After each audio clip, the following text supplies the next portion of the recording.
Welcome back, brothers and sisters. I am Braden. This is Langley Outdoors Academy, and thank you for stopping by. All right, guys, you read that thumbnail and the title correctly. We have been vindicated more than I thought we were going to be in a while. The article that we're going to cover tonight is everything that we've been saying around gun rights and against gun control. This has hard statistics. Everything is going to be laid out right in front of you. And can you actually believe that 50% of homicides last year were created in 2% of the counties across America? And I promise you, it's not because Podunk, Kansas is acting a fool again. Just saying. Everything is linked in the description box below. I cannot wait to lay this out for you guys. You're going to want to see all this, and this is something we share out because this just vindicates the arguments that we put forward for the Second Amendment and also buttresses our support because this is the answer, and we're going to pass the blessing along to the next generation. That's what we do on this channel. That's one of the reasons the Second Press was founded. It's 2 weeks old right now. The reviews are off the charts. If you guys have a second, please check it out. If you joined for the 2-week free trial down there and you just looked at 3 articles and then canceled, that's all I'm asking.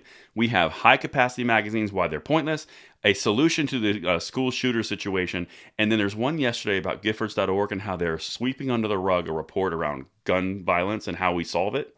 It's incredible. Check it out. It's in the description box below, and I cannot wait to see you on there. But let's jump into this. We have got to talk about this. This is off the charts. Gun crime decreased as firearm sales increased in 2020. Now, this is by Ryan King, the breaking news reporter. This came off the presses about 4 or 5 hours ago. This is from the Washington Examiner, so this is not some little podunk source. As gun sales in the United States increased in 2020, which we talked about almost religiously, reports of violent gun crime dropped dramatically from the year before. Okay, so more guns and the crime is dropping. Interesting. People are taking their own safety, their own self-reliance. Let's keep going. John Lott, a gun rights advocate and president of the Crime Prevention Research Center, argued the inverse correlation between gun sales and gun crime shows many people misunderstand the role of weapons. Many people, all right. That's why we need to send this article out. This video, it's free. Send it. This is incredible. 2020 saw a nearly 65% increase in gun sales from 2019. So remember, we're talking about minorities bought in unprecedented amounts. Females bought them in unprecedented amounts. Overall, people were buying for first-time gun buyers off the charts.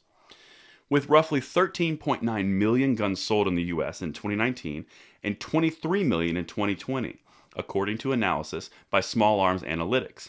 Lott cited the background check data that also showed a significant uptick in gun sales in 2020. We covered that almost ad nauseum, but this is why we cover it. Despite the increase in gun sales, the estimated number of firearm victimizations declined from 482K in 2019 to 350K in 2020.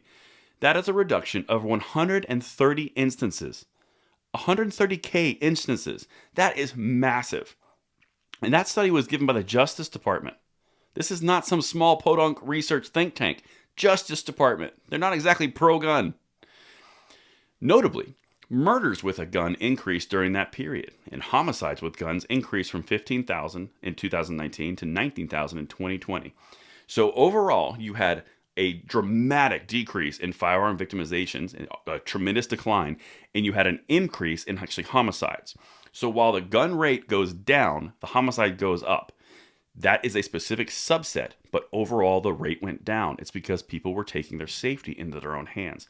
Let's continue because this is so much here. But he acknowledged that gun deaths increased by 3% in 2020, referencing data from the FBI, saying guns used to commit robberies and aggravated assaults decreased. Again, that kind of buttresses the point he just came out. He said the homicide rate did go up by 3%, but robberies and aggravated assaults dropped. The reason why is because these are not hardcore criminals like these would be. Again, going back to that 50% of homicides in 2% of the areas. All gun control, by the way, not Podunk, Kansas. This proves so much, guys, and that's why I'm so amped about this. Lott also noted the decrease in overall violent crime took place as violent crime across the U.S. increased during the pandemic. So it increases without a firearm and decreases with a firearm. That flies in the face of the left-wing media's understanding of if there's more guns, there's more gun crime. It cannot be existing if this is the statistics. They're wrong. And that's why we are covering this so thoroughly. And the last one, which goes down the incredible statistics, Lott said he believes the U.S. had a drug gang problem, arguing guns are only related to about 8% of total violent crime in the U.S., and that the country should focus on all violent crime, not just gun-involved crime. 100%. So everything that they're focusing on is only 8% of the problem, and it's drug and gang related. This is existing organized crime. Quote, if you look at the distribution of murders in the United States, over half the murders occur within 2% of the counties. 2% of the counties. The only way that is physically possible on the map of the United States is if those population densities are higher, and that would only be possible in cities. Cities are gun control. You're talking about Los Angeles, Chicago, New York. This entire research article, everything is linked in the description box below. Send this out because it proves the point. We're going to pass the blessing of the Second Amendment along, and I'm here for the ride with you. Thank you so much for watching, guys, and I'll see you on the next one. Braden signing out.